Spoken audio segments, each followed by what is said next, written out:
Let's talk about the concept of scenario analysis. Scenario analysis can be a very valuable tool for the financial manager in dealing with uncertainty. Why? Because we're not ever certain about how much we're going to sell, at what price we're going to sell it at. Oftentimes we just pick an average or an expected sales, an expected price. Sometimes we pick the most optimistic forecast. But the best way to do this is to look at the best case and the worst case and compare it to the average case.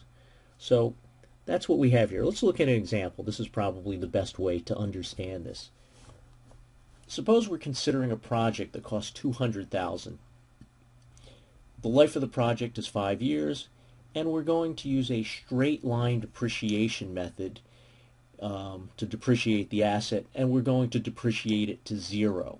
So if you just take the $200,000 divided by 5, you're going to have $40,000 a year in depreciation.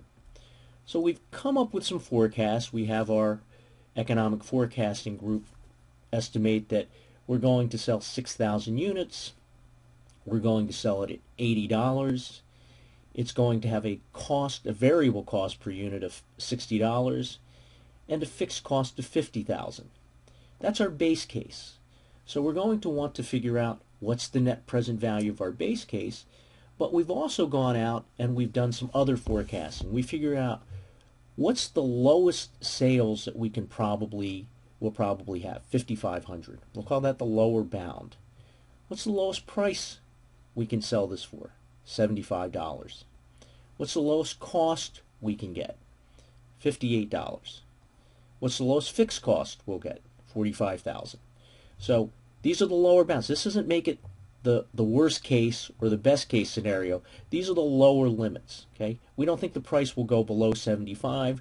We don't think our variable cost per unit will go below 58. We don't think the fixed cost per year will go below 45,000. We also place an upper bound limit. We don't think we're going to sell more than 6,500 units. We don't think we'll be able to charge a price higher than 85.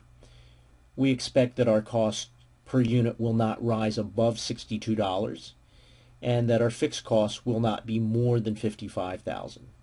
So given this information, we can use the lower bound and the upper bound to come up with a worst case and a best case scenario.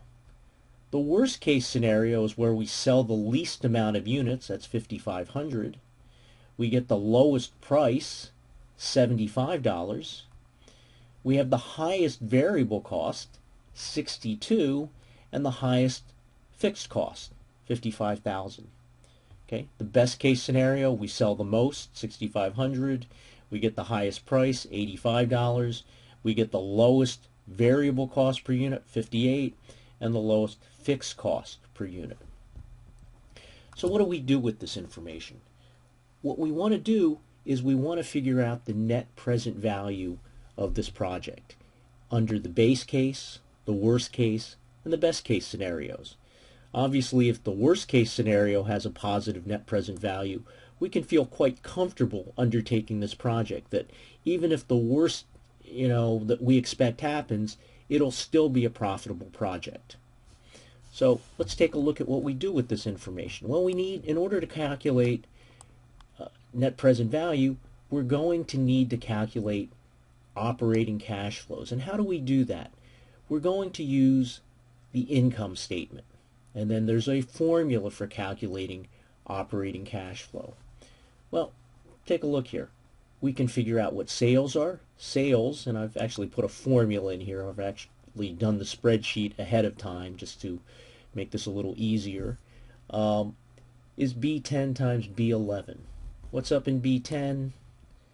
B10 is unit sales. B11 is price per unit. Price times number of units sold is going to be our revenues or sales revenues. The variable costs are going to be the variable cost per unit in B12 times the number of units we sell. Our fixed costs are just going to be 50,000. Our depreciation we said was 40,000. Okay, we had figured that out before. Our earnings before interest and taxes will be sales minus variable cost minus fixed cost minus depreciation. And then we can also figure out our net income if we assume the tax rate is 34%.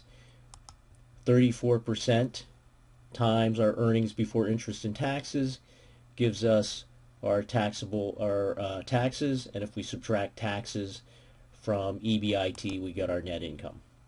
And we can do that for the worst case as well as the best case scenario using this information. All right, here we have sales revenues being B19, 5,500 times the unit price of $75, variable cost being 62 times 5,500, etc. And in the worst case scenario, you can see we have negative net income, negative earnings before interest and taxes, negative net income. And then in the best case scenario, similarly, we're going to sell the most units at the highest price. We're going to have the lowest variable cost per unit, okay? The lowest fixed cost, and we figure out what our net income is here. Once we've done that, we can figure out the operating cash flows. Operating cash flows can be calculated as earnings before interest and taxes plus depreciation minus taxes. The reason you have to add back in depreciation, you'll notice you subtracted it out here, is that depreciation is a non-cash expense. We don't actually pay the government depreciation. There's no cash flow here. We do have to subtract it out. Depreciation does affect cash flow because it affects taxes. It's tax deductible. So you can see that here we have 30,000 plus 40,000 minus 10,200, we get 59,800. Likewise, we do that for the worst case scenario. Our earnings before interest and taxes was 23,500. We add back in the depreciation.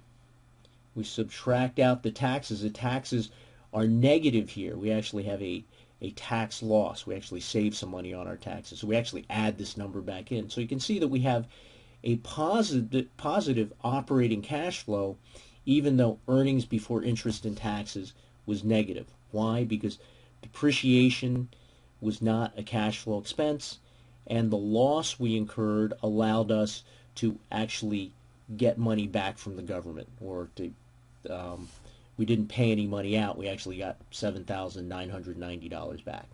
And then likewise, I did it for the worst case scenario. Once you've done that, you can calculate net present value. And you can use, here we're going to use a 12% interest rate.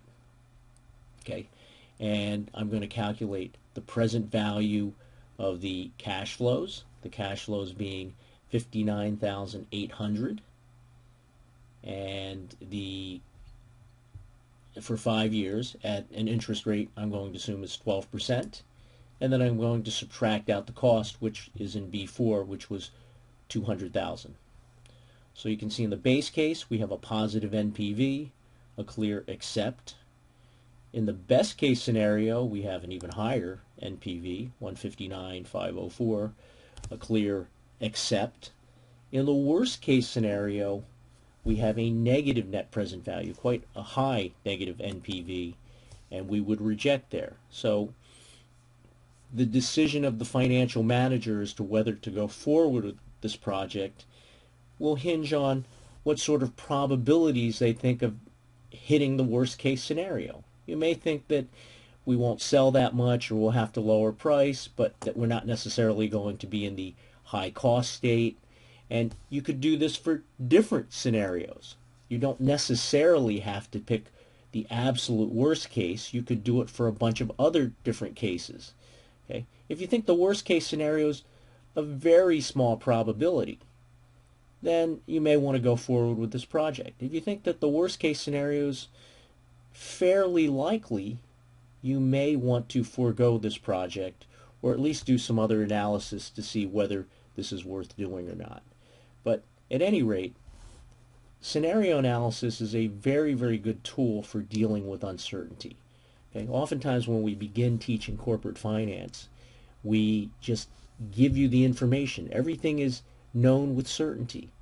But in the real world, you're not certain how much you're going to sell.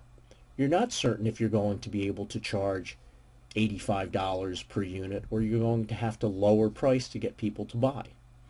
Sometimes you're not sure what your costs will be. You have a projection, but problems can happen. Okay, we've seen that oil prices and energy costs can change quite dramatically over short periods of time. So this is a good way to deal with the uncertainty.